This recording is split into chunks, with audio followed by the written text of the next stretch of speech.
लोग खुशी में झूम रहे हैं, ढोल बज रहे हैं, जश्न मनाया जा रहा है।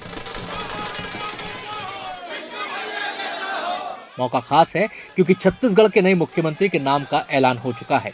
सीएम का ताज विष्णुदेव साय के सिर पर सजा। सीएम की रेस में कई नाम थे, लेकिन बाजी मारी विष्णुदेव साय ने। छत्तीसगढ़ एक आदिवासी बहुल प्रदेश है और विष्णुदेव साय बड़ा आदिवासी चेहरा हैं। लिहाजा उन्हें सीएम बनाकर आदिवासी समाज को सीधा संदेश दिया गया है।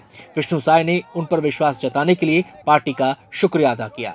सबसे पहले भारतीय जनता पार्टी का आभार व्यक्त करना चाहूंगा, जिन्होंने गांव के एक छोटे से कार्यकर्ता के ऊपर इतना बड़ा विश्वास व्यक्त किया कि आज छत्तीसगढ़ सरकार का नेतृत्व करने का अवसर दिया है।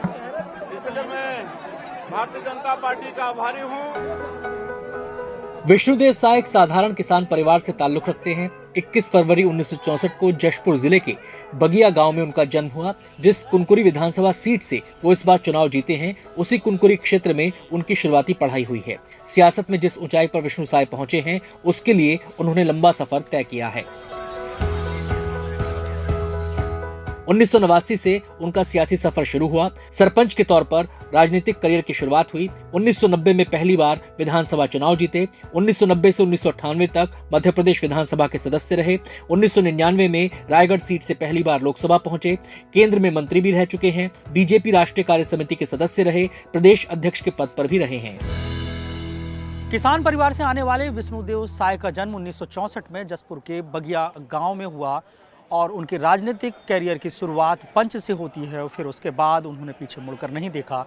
भारतीय जनता पार्टी के 3 बार प्रदेश अध्यक्ष रहे, केंद्रीय राज्य मंत्री रहे और अब छत्तीसगढ़ के मुख्यमंत्री बने हैं और एक बहुत बड़ा आदिवासी चेहरा है। विष्णुदेव साय को बड़ी जिम्मेदारी मिली है, लिहाजा उन्होंने छत्तीसगढ़ की जनता के सपनों को पूरा करने का खाका भी तैयार कर लिया है। उन्होंने बता दिया है कि सीएम के तौर पर उनकी प्राथमिकता क्या होगी। मोदी की गारंटी, उसमें जो भी वादे छत्तीसगढ़ की जनता से किए हैं, उसको प्राथमिकता से पूरा करना ये हमारा काम होगा। पिछले 5 वर्षों में पूरे प्रदेश में 18 लाख लोग पक्का के मकान, प्रधानमंत्री आवास से वंचित हुए हैं।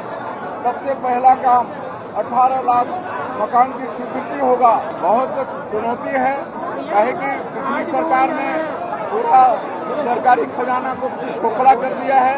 अब हम लोगों को बहुत इसके लिए प्रयास भी करना पड़ेगा। सपना पूरा हुआ, सपना पूरा हो गया, अच्छा लगा, बहुत खुश।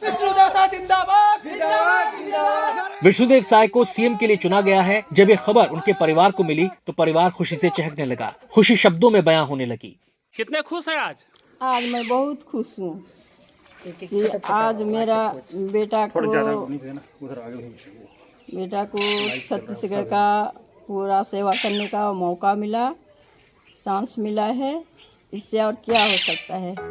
छत्तीसगढ़ के चुनाव नतीजों ने इस बार सारे अनुमानों को उलट पलट कर दिया। सियासी पंडितों के तमाम अनुमान धरे रह गए और बीजेपी ने 54 सीटें जीतकर छत्तीसगढ़ का सिंहासन अपने नाम किया। अब बीजेपी का अगला टारगेट 2024 का लोकसभा चुनाव है और पार्टी का लक्ष्य है राज्य की सभी लोकसभा सीटें जीतने का। और इस मोर्चे पर भी विष्णुदेव साय को बड़ी भूमिका निभानी है। छत्तीसगढ़ के मुख्यमंत्री विष्णुदेव साय बन गए हैं और अब उनके ऊपर एक बड़ी जिम्मेदारी है। वो ये है कि 2024 में भारतीय जनता पार्टी की छत्तीसगढ़ में 11 लोकसभा सीटें जिताना होगा और इसके साथ ही उनके कई सारे चैलेंजेस होंगे, क्योंकि मोदी गारंटी जो प्रदेश की जनता को दी गई है उसे पूरा करना है। कई सारे वादे हैं और इस वादों को पूरा करने के लिए एक बड़े फंड की ज़रूरत होगी। अब देखना ये होगा कि विष्णुदेव साय पर पार्टी आलाकमान ने भरोसा जताया है। अब मोदी गारंटी को पूरा करने के वो किस तरीके से काम करते हैं और प्रदेश की जनता उन्हें किस तरीके से लेती है। कैमरा पर्सन प्रवीण साहू के साथ जुल्फिकार अली, एनडीटीवी।